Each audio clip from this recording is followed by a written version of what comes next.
Assalamualaikum warahmatullahi wabarakatuh. Selamat pagi, salam sehat untuk kita semua.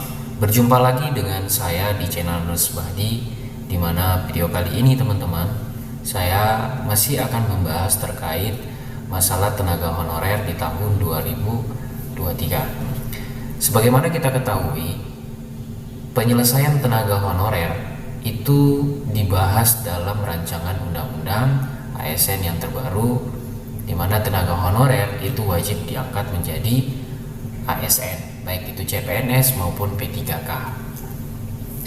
Saya mendapatkan beberapa informasi terkait pertimbangan pengangkatan tenaga honorer sebelum dihapus di tahun 2023. Namun sebelum kita lanjut teman-teman, seperti biasa, bagi yang baru bergabung, yang baru menemukan channel kami, silahkan menekan tombol subscribe dan aktifkan lonceng notifikasi agar teman-teman semua selalu mendapatkan info-info terupdate dari channel kami.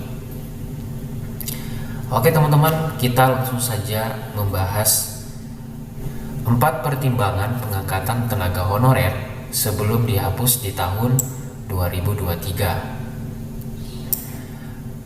Ada 4 pertimbangan pengangkatan dalam hal pengangkatan tenaga honorer atau non-ASN di tahun 2023. Hal itu membuat sebagian besar tenaga honorer harap-harap cemas, mengingat tidak semua tenaga honorer dapat diangkat menjadi ASN. Karena sebagaimana diketahui bahwa pengangkatan tenaga honorer di tahun 2023 harus berdasarkan syarat dan ketentuan yang berlaku. Bagi tenaga honorer 2023 yang memenuhi syarat untuk diangkat menjadi PNS, simak hal menjadi pertimbangan berdasarkan rancangan undang-undang ASN terbaru.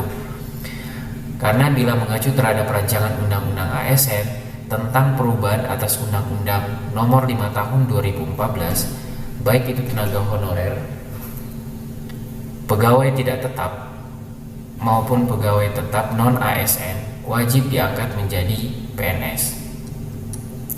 Dengan catatan memperhatikan batas usia pensiunan sebagai setiap pegawai sebagaimana yang dimaksud dalam peraturan yang berlaku. Namun selain itu ada beberapa hal yang menjadi pertimbangan dalam proses pengangkatan honorer menjadi PNS yang dapat dilihat dalam usulan di bawah ini.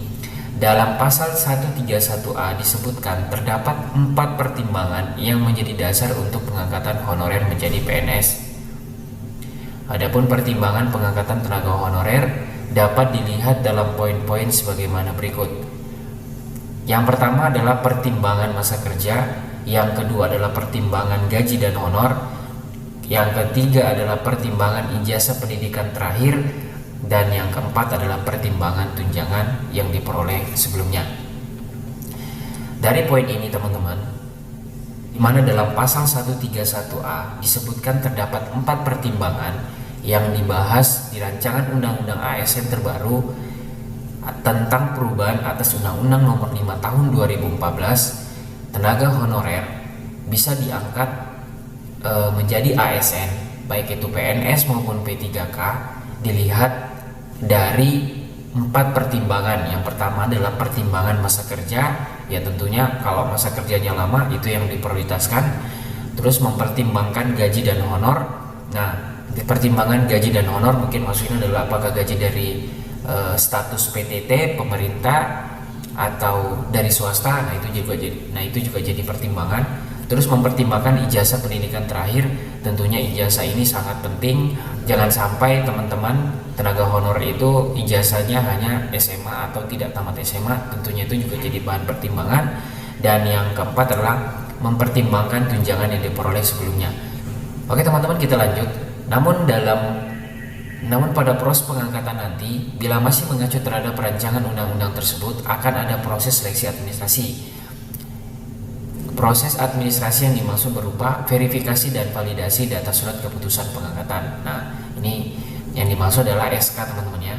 Keputusan pengangkatan itu sumbernya dari mana. Selain itu, pengangkatan PNS juga akan diprioritaskan sebagai pegawai yang memiliki masa kerja paling lama. Ini sudah jelas pertimbangan masa kerja. Jadi masa kerja yang paling lama tentunya itu yang menjadi prioritas.